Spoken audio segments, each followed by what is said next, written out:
Hi there, welcome to our latest bonus chat. This was recorded as part of our Cardiff v Leinster Rap Pod. If you missed it, please be sure to check it out on Apple, Spotify, and all the other usual places. Now, this week we want to have a look at something about refereeing the breakdown we've been discussing a lot in our WhatsApp group this season. Before I go on, I must mention that here at Harpin and Rugby, we believe in discussing referees and their decisions with nothing but respect. We're talking about disagreements, nothing less. And we appreciate officials do get a lot of unwarranted abuse, and we want nothing to do with that. This is to do with something we call coaching at the breakdown. And I'm going to let Conor explain what it is and offer some thoughts. Yeah, and I want to reiterate that. I think the hardest job on the pitch is being the person in the middle. You've got one set of eyes, you've got 30 players to watch, and particularly the breakdown is often a mess of bodies, and you're trying to see what's happened, who's joined when, have they joined accurately, have they joined fairly, have they joined from the right angle. There's so many moving parts going on that, of course, referees are going to make mistakes and things, but it's not the mistakes that are the problem from my point of view. For anyone who takes on refereeing as a way to volunteer and a way to be involved in the game, your early matches in your time spent refereeing are all matches where it's underage. You're not going to get a single over 18s game definitely not in the first 3 months, unless you demonstrate that you have an exceptional understanding of everything that's going on, and you've got an assessor who comes out and sees you and sees that happening. So you spend a lot of time coaching underage. Refereeing underage. If I was refereeing an underage game now, if I was refereeing under 16s, we'll say, it is expected for me to be able to turn around to players and explain exactly why I've penalised you. So you came in there, you put your hands on the floor first, then you went for the ball, and you've got to be supporting your own body weight. You weren't supporting your own body weight. That's why I've penalised you. See how you get on the rest of the game. And sometimes, especially at underage level, you're going to have to say that a few times. You might even have to say it a few times to the same player. But as long as you're clear and they understand. And, the shouts of, ruck formed, hands away, is a very normal shout. That's absolutely fine. I've no issue with those kinds of moments. Where I draw concern is if we look at the World Cup a couple of years ago, and there's a great clip of Johnny Sexton saying to Ben O'Keefe, and I'll use his exact words because I went and I got the clip. It's 27 minutes into the game. And he says, I understand we want a free-flowing game, but you're coaching them out of penalties. Because what's happening in the professional game a lot is that thing of not just hands away, ruck formed, but it's hands away, no hands, no 7, no, leave it 7, no. If you have to say it more than once in a game, then surely it's a penalty. I'm very early in the game where players are trying to get a sense of what way is the referee interpreting what's going on here. And you'll have players who are chancing their arm. And you get these players who reach over a ruck and they're looking up at you going, yeah, can I? And they're waiting for an answer. Please, sir. Yeah. And you get that early in the game, and it's important to get that early in the game. But 27 minutes in, you can't be getting that. You can't have a situation, it happened in the Cardiff and Leinster game at the weekend, where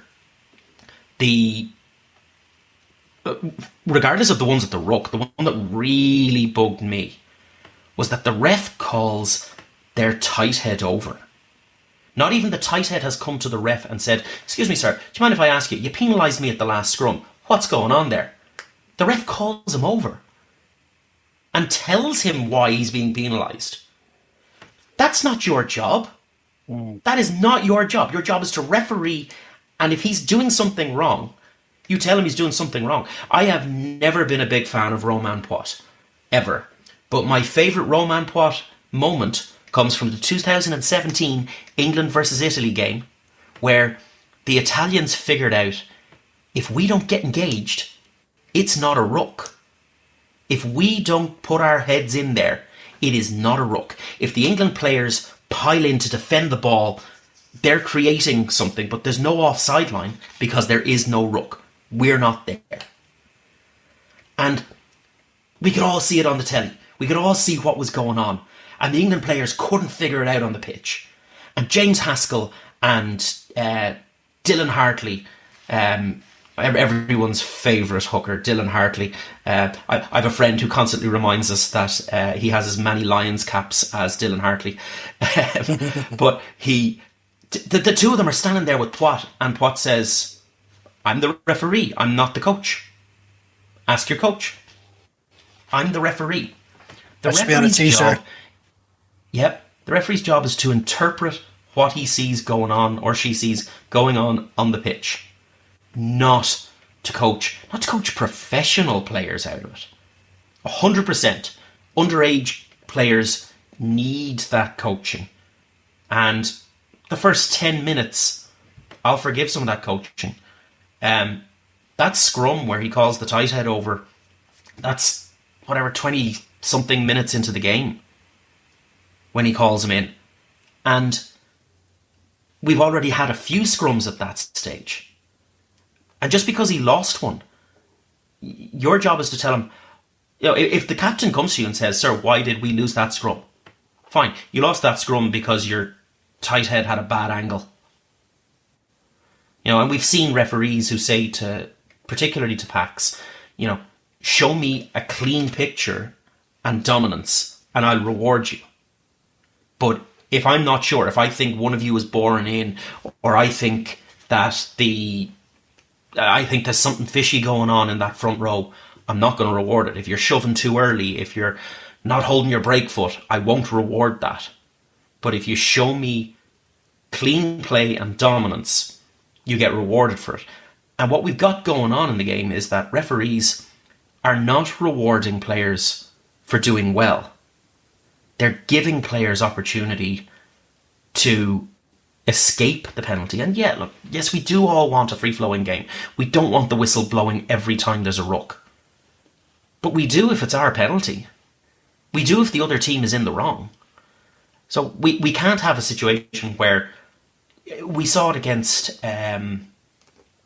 Now, just to be clear, I don't think Ireland played well against France. But I felt, watching the France game, and maybe it's a language thing as well, that the ref was giving just a little bit more, you can't do that, no, don't, 7 hands away, those kinds of things, where it's just no. Just shout it once, no. And if he still goes for it, I told you no, whistle, arm up, and give a penalty. But you can't coach players at that level, especially. No, absolutely. When you talk about the French game, just want to warn, if Gordo Shea James is listening, Blue Sky, don't worry, I'm not going to do my French accent this time. But I'd be tempted to, though, for that, because one thing that happens with the French is they tend to pretend they can't understand the referee, so they can take an extra second. Yeah, exactly. Yeah. But that was him, not me, that did that, James. Just let you know. No, seriously. No, listen, this whole aspect of coaching, I mean, I can see what, like you say, I can see what they're trying to do. They want a more free-flowing game. They don't want to be blowing for penalties every 5 minutes. But the fact of the matter is, these players are professionals. They do know the laws, and if they're doing something wrong, they just need to be pinged, and that should be the way to stop them doing it. I mean, if you blow the whistle on them, if they haven't come through the gate, if they've got hands on the floor, whatever it is they're doing, if they're putting their hands on a ball that they're not entitled to, you just blow a penalty, and then the next time they won't do it, and there's your free flowing game. You know what I mean? Or shout immediately that the second you've decided a ruck is formed. Yeah. Shout ruck. Yeah.